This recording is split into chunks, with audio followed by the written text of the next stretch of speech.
Sleeper বাস বন্ধের যে অভিযান সেটি তো ইতিমধ্যে শুরু হয়েছে এবং অভিযানের বিস্তারিত সম্পর্কে আমাদের জানাবেন।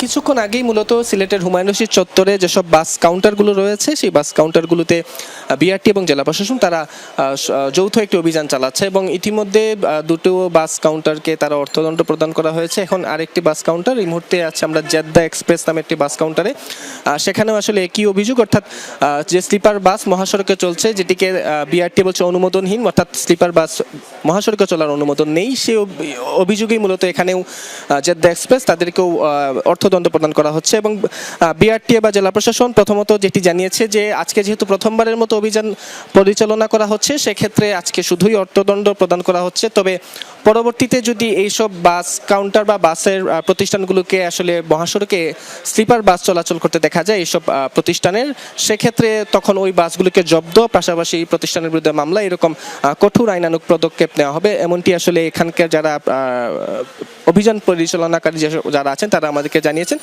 আমরা একটু যদি এখন পর্যন্ত জানতে পারি, এখন পর্যন্ত আসলে দুইটো প্রতিষ্ঠানকে অর্থদণ্ড প্রদান করা হয়েছে, কি পরিমাণ অর্থদণ্ড আসলে প্রদান করা? অর্থদণ্ড আপনার হচ্ছে লন্ডন এক্সপ্রেসকে আপনার 15,000 টাকা জরিমানা করা হয়েছে এবং হচ্ছে প্যারাডাইস এক্সপ্রেসকেও 15,000 টাকা জরিমানা করা হয়েছে। আমরা একটু এই অভিযান যিনি পরিচালনা করছেন, আজকে তো শুধু অর্থদণ্ড প্রদান করা হচ্ছে, সেক্ষেত্রে পরবর্তীতে যদি একই অভিযোগ থাকে সেক্ষেত্রে আপনাদের কি যথা? আমরা তো যদি ওনারা অর্থদণ্ড প্রদান না, শুধু আমরা ওনাদেরকে সতর্ক করে যাচ্ছি একই সাথে আসলে।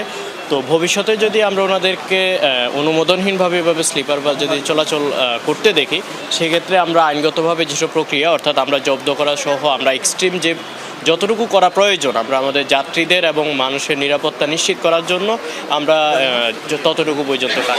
নিশ্চয়ই আসলে তাদের যে কথা, সেই কথাগুলো শুনছিলেন যে আজকে অর্থ প্রদানের পাশাপাশি তাদেরকে সতর্ক করা হচ্ছে যাতে যে স্লিপার বাসগুলো অনুমোদনহীন সেগুলো যাতে আর মহাসড়কে চলাচল না করতে পারে। এর পাশাপাশি আরও আসলে এই অভিযান চলবে, সেই অভিযানের পরবর্তী তথ্য আপনাদেরকে জানাতে থাকবো। নিশ্চয়ই নাবিল, পরবর্তীতে অন্যান্য অভিযানের তথ্য আমরা আপনার থেকে জানবো। অনেক ধন্যবাদ আপনাকে।